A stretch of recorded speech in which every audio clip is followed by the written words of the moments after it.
Are you ready to become the best boss you can be?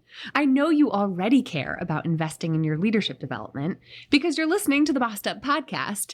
So I want to make sure you heard that enrollment is open now for Level Up, our 6-month leadership and management accelerator for current and aspiring women managers. Learn more about this dynamic community program that includes monthly trainings, monthly group coaching calls, and one-on-one executive coaching to help you become the leader you are meant to be. Our next cohort kicks off this October, so don't delay. Learn more and secure your spot now before we sell out at bossedup.org/level up. That's bossedup.org/level up.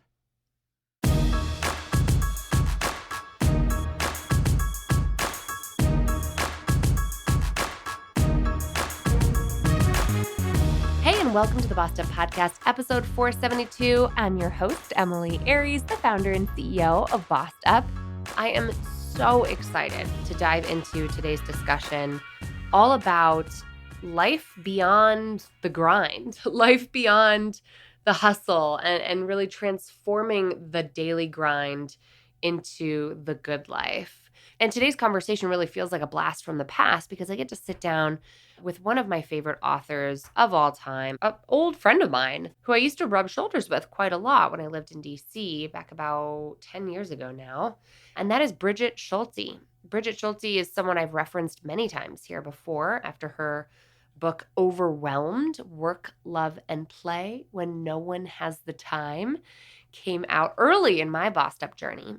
And truly, that book has so many nuggets of wisdom. It's so well researched and so well written. I highly, highly recommend it for those who want to unpack burnout and understand how we all got this way. But I'm so excited to have Brigid back because her new book, Overwork, is out today. And it really feels like a beautiful extension of Overwhelmed that came out over a decade ago now. I think the work Brigid does is truly some of the best journalism that's out there around the underlying systemic reasons why the conversation around women in the workplace has felt so stalled for so long, and why we need to be thinking systematically about how we can change things that make life and work better for everyone, and particularly for women. But first, a little official background on Brigid. She's a journalist, a think tank program director, a keynote speaker, and author of the New York Times bestselling book on time pressure, gender, and modern life, Overwhelmed, Work, Love, and Play When No One Has the Time. Her new book, Overwork, Transforming the Daily Grind in the Quest for a Better Life, is out today and available wherever books are sold. Brigid served as an award-winning journalist for the Washington Post and the Washington Post magazine and was part of the team that won the 2008 Pulitzer Prize there. She now serves as the director of the Better Life Lab, the Work, Family Justice, Care, and Gender Equity Narrative Change Program at New America. She hosts the Better Life Lab podcasts on Slate, and her work has appeared in numerous publications, including the New York Times, Slate, The Atlantic, Harvard Business Review, New York Magazine, and so much more. Brigid, welcome to the Bossed Up Podcast. Yeah, thank you. It's so good to be here. Congratulations on today's publication of Overwork, Transforming the Daily Grind in the Quest for a Better Life. How exciting. Oh, thank you so much. It's been a labor of labor and a labor of love. Well, we're going to talk about all of those things today. And for those who've been following along the Bossed Up journey for over a decade now, we talked back in the day with your first major publication, Overwhelmed, Work, Love, and Play When No One Has the Time, which I've referenced countless times here on this podcast. What inspired this follow-up almost a decade later? Yeah, to me, it was such a natural progression. So Overwhelmed really sprang out of my own experience as a mother trying to, enjoy that time and be a really great mother and take care of, create a sense of home and safety and security, but also really being very passionate about being a journalist and a writer and wanting to do that really well as well. Never mind have time to sleep or do anything fun, and I just felt like I was coming apart at the seams. It was just I was like, wow, it is so hard. And I just, for years, thought that it was just my own fault. And I was just, maybe wasn't this enough, or I was too much of that. And, really saw it through a very individual lens. And then, had an opportunity to explore it deeply in that book. And that's when it's sort of like the scales fell from my eyes. It's like, oh, wow, this is really systemic. And this is public policy. And this is corporate practice and workplace structure. And these are cultural attitudes. And all of this makes it really difficult to combine work and care, and particularly difficult for women. Well, difficult for men as well, but the pressure is very intense for women, and the time pressure. So that was what that book was really all about, kind of my search for trying to understand, why is it so overwhelming? And so then I got to the end and had a much better sense of like, oh, now I get it. I'm not alone. I'm not the only one. So many people are kind of suffering in silence and blaming themselves, thinking there is this kind of individual failure. And so at the end of that, when it was so much clearer, the one thing that was obvious to me is that so much of the misery, so much of the overwhelm really started in work and our work culture, the way we think about work, or the way we organize it and do it. And so I just decided that would be what I would do, is I would dive headlong into trying to understand work and work culture. And this has been a 10-year journey, because what I started was really trying to understand it, and it was super depressing. And I thought, I don't want to write a book that's just all depressing. But at the same time, I didn't want to write a book. I wanted to find hope like I did in Overwhelmed. I wanted to find answers and solutions, but I didn't want it to be kind of like, happy, frappy Pollyanna, because there's a lot of pain out there. And so what I tried to do in the book is really honor that misery and pain that so many people are in, but really tell the story through change agents that I found through reporting, who are really making an effort to change, not just that individual, oh, you're feeling burned out, go have a bath, but really looking at changing, you know, corporate cultures and structures, looking at changing public policy, looking at changing our attitudes, and really making a difference. And I think you do that so well, not only in all the change agents who you profile and the different resources you bring into the book, but the stories you share are, we're not making up the pain here. You're shining a spotlight on the very real pain that people are experiencing, particularly women, particularly underrepresented folks, particularly in America, which makes us sort of this miserable anomaly.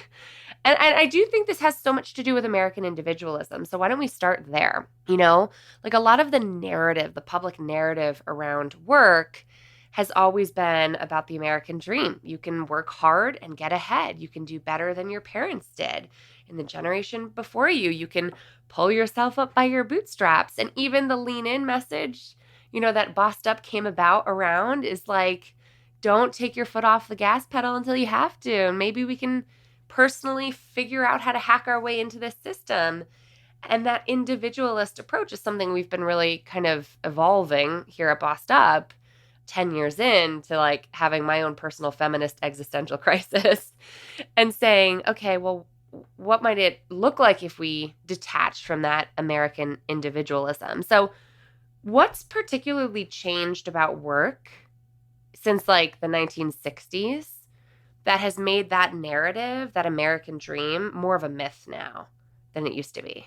It's such a good question. And before I get to that, one thing that really strikes me when you talk about American individualism, which is so very powerful, if that's the narrative, if that's the story that we believe, that it's all up to you, and if you just worked harder, everything would be fine. And so you could be out there literally killing yourself, working harder and harder and trying to do what you think are all the right things and still not making it, or not where you want to be. And so then where does that leave you? That leaves you feeling guilt and blame and shame, like, oh, it's my fault if I just worked a little harder.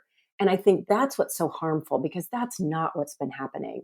So, kind of going back to that big picture, there were a couple things that I found very influential as I was reporting the book to kind of shape my thinking. And one is the Economic Policy Institute has put out this really powerful graphic, and they show productivity in the United States increasing. And they start at the end of the Second World War, where there was a big productivity boom. And what you saw is that for several decades, as productivity rose, so did workers' wages. It's like workers were enjoying the fruits of their labor. So if you worked harder, you were rewarded for it.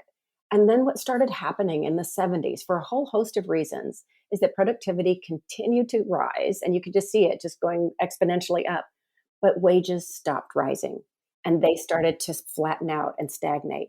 And one of the things that drives me nuts is when I hear, mainstream media reports talking about like, oh, wages are rising and now we're worried about inflation. It misses this decades long perspective that little bump in wages that they're talking about is still trillions of dollars off where it should be. And so what's been happening is that people are working harder and harder, but they're getting less and less for it because costs are rising, and that who's really enjoying the fruits of all that labor are the top 1%. Because at the same time, if you look at what's happened with like CEO or C-suite salaries, there was at one time back in the 60s, a CEO would make maybe 60 times what the average worker made. Now it's 400 to 1,000, and God only knows what Elon Musk's ratio is. So there is continued productivity, but it's all going to the owners and not to the workers. And that's been incredibly painful for so many people. Right. It makes it feel almost like we're just digging in quicksand here. If we're not going to be part of that 1%, which that's the lottery mentality, right? That kind of hooks all of us. Like, oh, I'm going to live in America. I think someone in your book that you quoted said, yeah, if you can be in the 1%, you should definitely work in America. But if you don't believe that your odds are in your favor, that you're going to somehow be in that top 1% of income earners, America is not the best country to live in as a worker. It's really not. And one of the reasons why, we talk about public policy, and that's really important, that we don't have, we haven't raised the federal minimum wage since like 2008 or 9. It's still $7 and some cents, which is outrageous. We don't create really good jobs that are big enough for people to live on anymore. One of the other things that I found really astounding, we think if people, if they're living in poverty or you're just not making it, again, that individualistic narrative, you just need to work harder. You need to get more education. You should get workforce training. You just need to get a better job. But we're not asking the bigger question is, what better job? They just aren't there. What we've got, I call it in the book, the crapification of jobs. We've got a lot of low wage work. I was shocked. 44% of the workforce is considered low wage in the United States. And yet, if you read the business press, all of it is about like the 30%, the knowledge workers, the more elite workers. And when you look at the people earning the lowest wages, 2/3 of them are women. So if you're a feminist and you care about equity and you care about gender equality, you have to care about all the care workers who are literally earning poverty wages, and the service workers and the hospitality workers and the cleaners. Those need to be good, life sustaining jobs too. Right. Absolutely. There's a couple other big ideas in your book I want to kind of create some space for up top. One is a broad definition that you bring to work itself. So when you're talking about work throughout the book, you're not really just talking about paid labor, right? Why is that? Exactly. We have always thought, or we're trained to think of work as what we do for pay in the market. And because there's like money attached to it, that's what we measure for GDP growth. That's what we value. That market work is what's important. And that mentality has meant that all of the unpaid work of care and home, civic involvement, volunteering, that's sort of like this shadow sphere where it's really invisible and it's undervalued. And so then you see that also happening in the paid work, because then you have paid care work or teaching or nursing. And when you look at kind of like where people are on the income spectrum, why do doctors earn so much more than nurses? Yes, there is education, obviously, but why do janitors earn so much more than cleaners? Why do principals earn so much more than teachers? It's still very gendered. And the care work that mostly women do is very low paid because we have that sense that it's a labor of love. It shouldn't be part of the market. And so I think that was one of my first revelations. I read this book by a Dutch historian. His name is Jan Lucassen. It's called The Story of Work. And it was like this huge tome. And that's one of the arguments that he made is they said, and I attribute this to him in the book, so I don't want to be stealing his idea, but I want to be building on it. He just said, all activity that is not leisure is work. And that was like these bells went off in my mind. It's like work is what we do for pay, but it is also all of that unpaid care work. And all of that work needs to be good work, valued, visible. And what I loved, again, again, being very influenced by Jan Lucassen, he said that throughout human history, good work has always been defined by three principles: meaning, fairness, and cooperation. And I think that's so important in all of the ways that we work, paid and unpaid, is that we do get a sense of meaning, purpose, and identity from that work. We have an innate sense as human beings of what's fair, which is why people can get so angry when things are so unfair. And like we've got so much income inequality, and there's so much unfairness in that.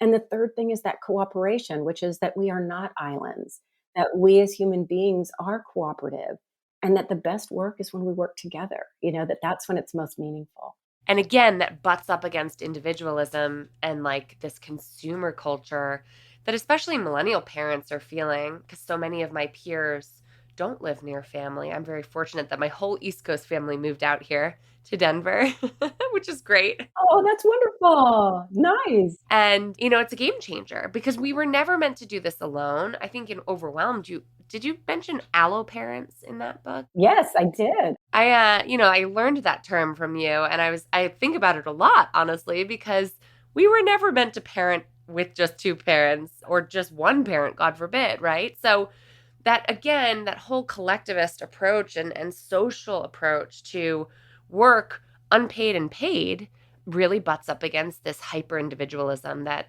has turned us all into consumers who pay for care, who pay for help, who pay for Uber Eats because mom isn't around or dad isn't around to go pick up some food when you're nursing a newborn for you. So I love that book. I'm going to have to pick up that Jan book because I love how you weave those ideas throughout this piece. So when we think about, the combination of paid and unpaid labor and the fact that purpose-filled work has always been central to people's sense of meaning and contribution in the world, what I really like about this book is it's not a takedown of work. It's not at all part of the anti-work conversation, which is kind of a big one lately, right? It is. Work is central to our lives. What I do take down is the way that we do work, because that's the problem. Work is not the problem. Derek Thompson talks about workism and how work has become a religion. That's a problem. Overwork is a problem. Workaholism is a problem. Worker exploitation is a problem. But, even going back to the Protestant work ethic that people talk about, it was always defined by doing something meaningful that was kind of a challenge, but that you did in concert with other people to make the world a better place. The Buddhists call it dharma. We come onto this earth and this short life we have. What are we going to do with that time? And I think that's the work of our lives. And I just think that the care that we do, the volunteering in the classroom, the how you contribute to your community, the mural that you might paint, the friend that you visit, all of that is valuable. All of that is work. Yeah, absolutely.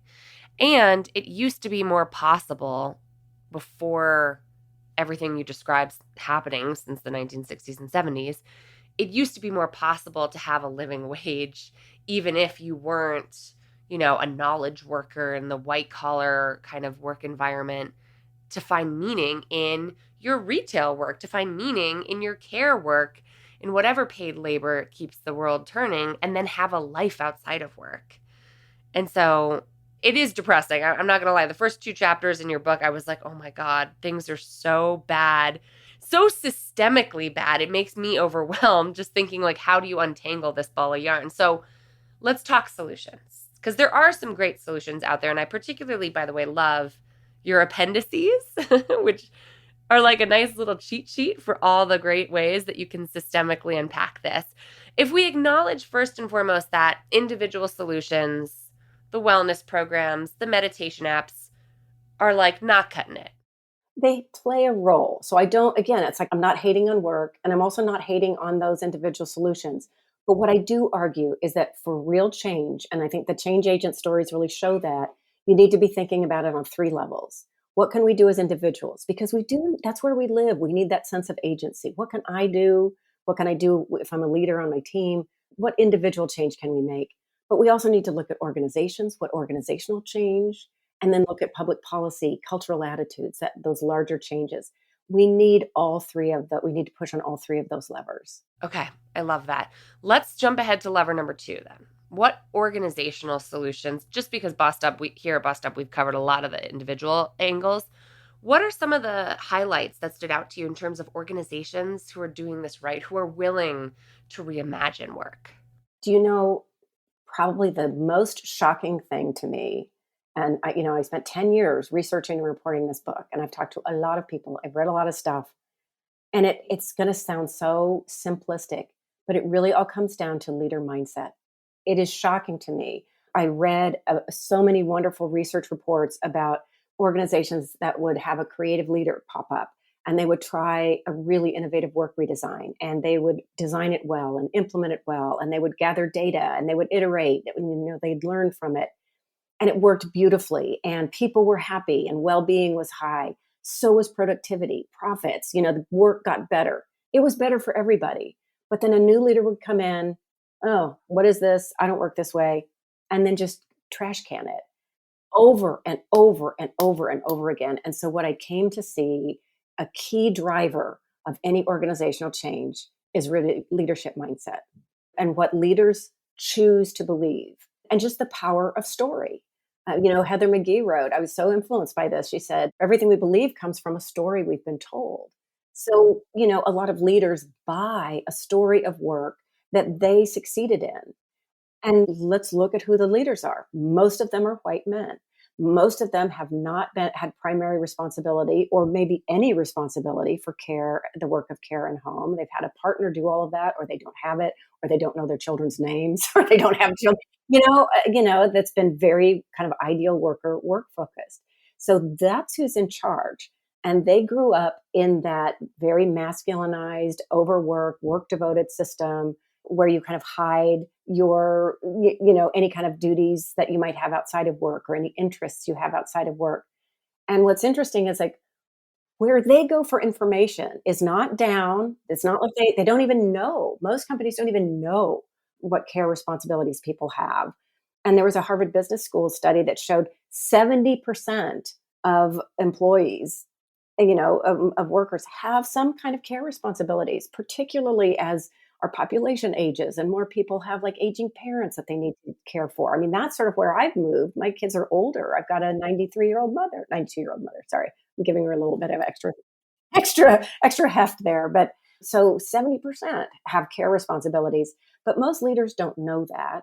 So they don't know who's working for them. They don't know what their pressures are. They don't know the styles that would work for people, and they talk to their peers. And so what we've got is this corporate monoculture echo chamber.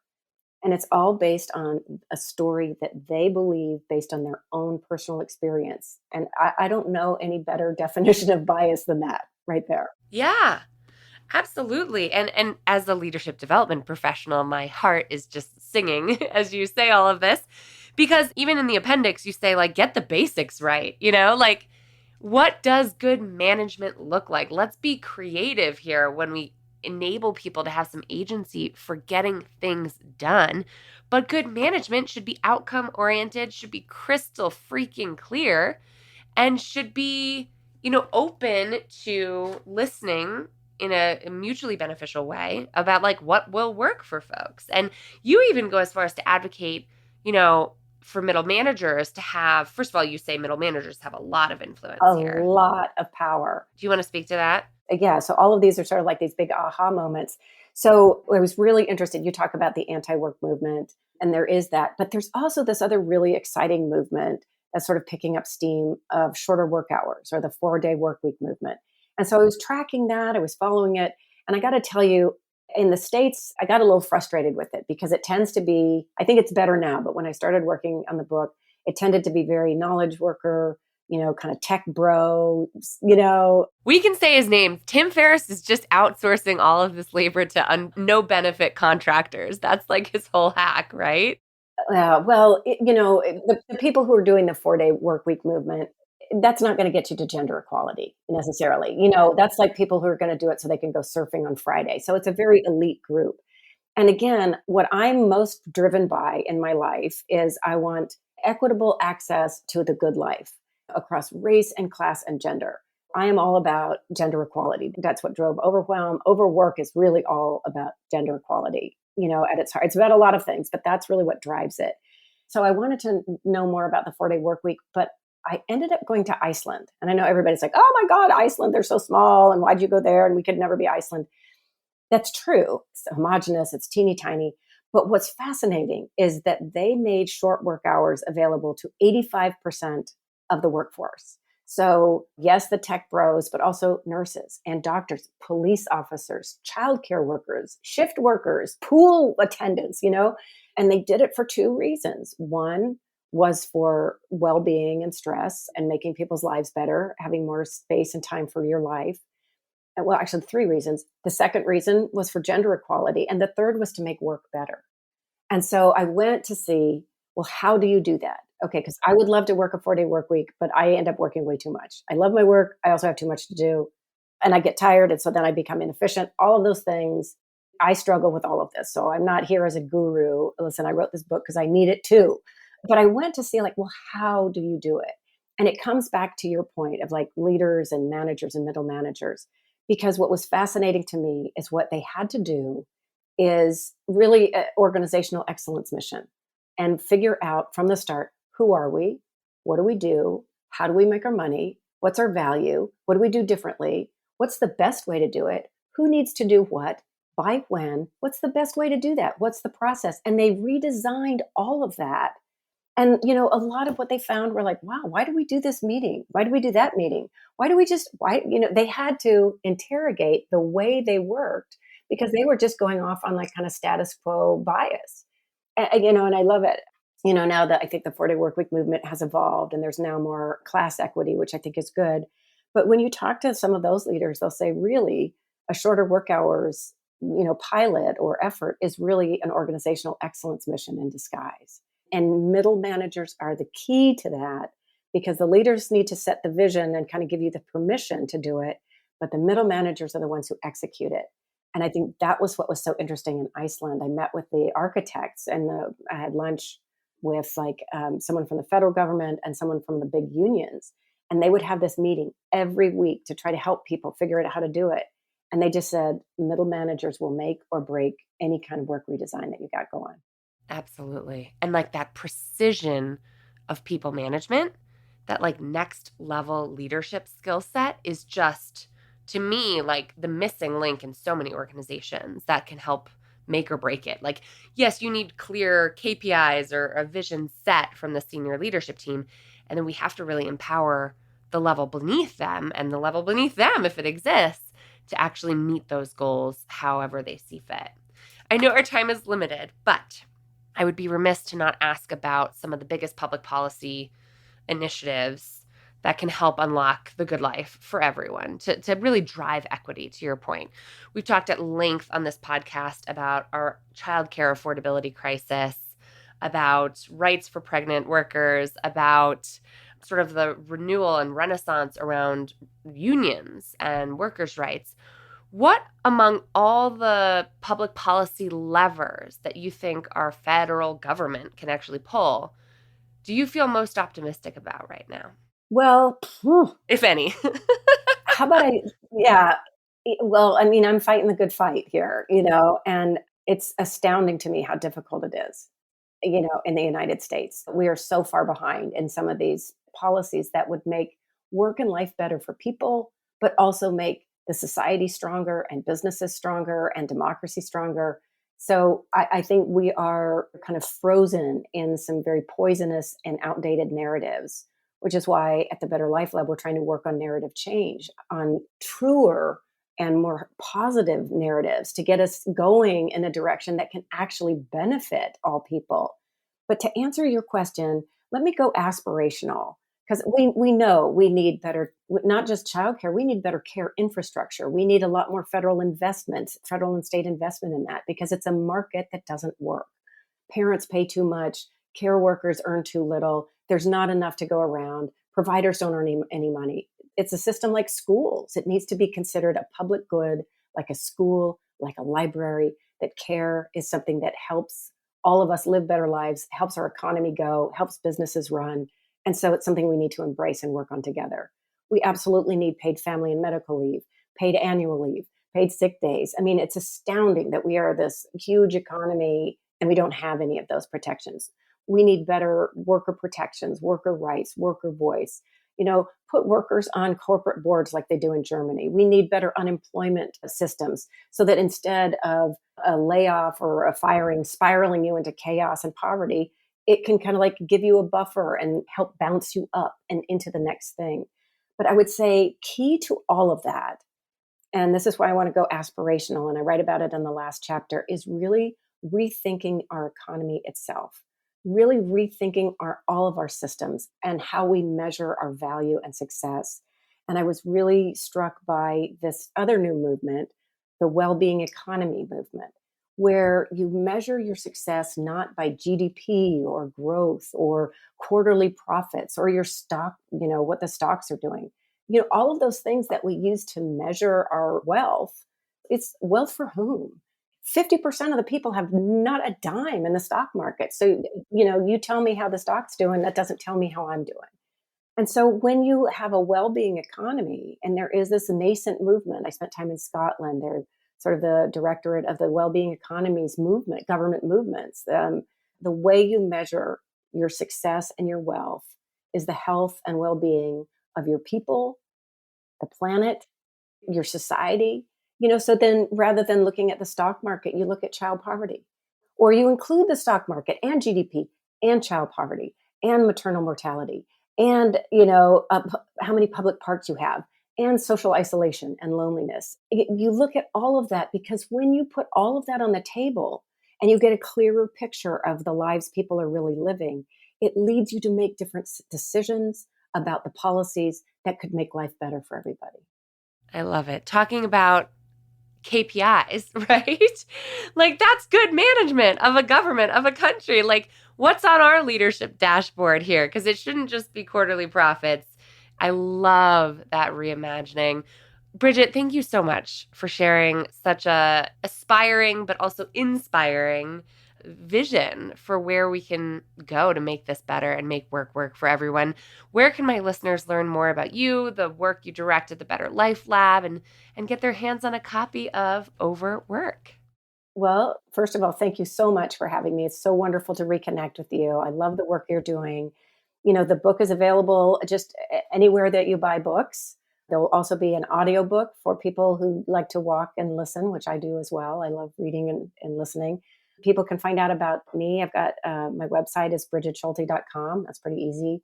I am on social media, though not very regularly. Sadly, after what had been Twitter became sort of a dumpster fire, I'm not on there as much anymore. Same. First of all, same. Yeah. And RIP Twitter. Right, exactly. Sometimes I'm on LinkedIn. And at the Better Life Lab, it's the work, family justice, intersectional gender equity, and elevating the value of care. That's the work we do for New America. And so you can go to the New America website and find the Better Life Lab there. We've got a newsletter where you can kind of see what we've been up to and what we're reading, kind of keep up on the issues of the day. We've got lots of big projects that we're working on, and we're all in to try to make the world a fairer and better place, particularly for women and caregivers. Absolutely. Well, keep up the good work. Keep fighting the good fight, Brigid. I'm a fan from afar, and it was so lovely to reconnect. Thank you. Yeah, thank you so much for having me. For links to everything Brigid and I just discussed, as well as lots of related episodes that I've covered here on the podcast before that so much of this dialogue kind of reminded me of, head to bossedup.org/episode 472. That's bossedup.org/episode 472. And there you'll also find a fully written out blog post synthesizing all of Brigid's great key points in today's discussion, as well as a full transcript if that's your jam. I want to hear what you made of this conversation. What did Brigid say that really stood out to you? And what did it get you thinking about in terms of how we can all be advocates, not only in our own personal lives around, reaching for the good life and kind of wrestling the good life out of the daily grind that is so entrapping and so suffocating for so many of us, as well as how we can be good advocates for systematic change at the organizational and policy levels. I'm really excited to hear more about what you think about today's conversation. So, as always, let's keep the convo going in the Bossed Up Courage community on Facebook or in the Bossed Up LinkedIn group. Until next time, let's keep Boston in pursuit of our purpose, and together, let's lift as we climb.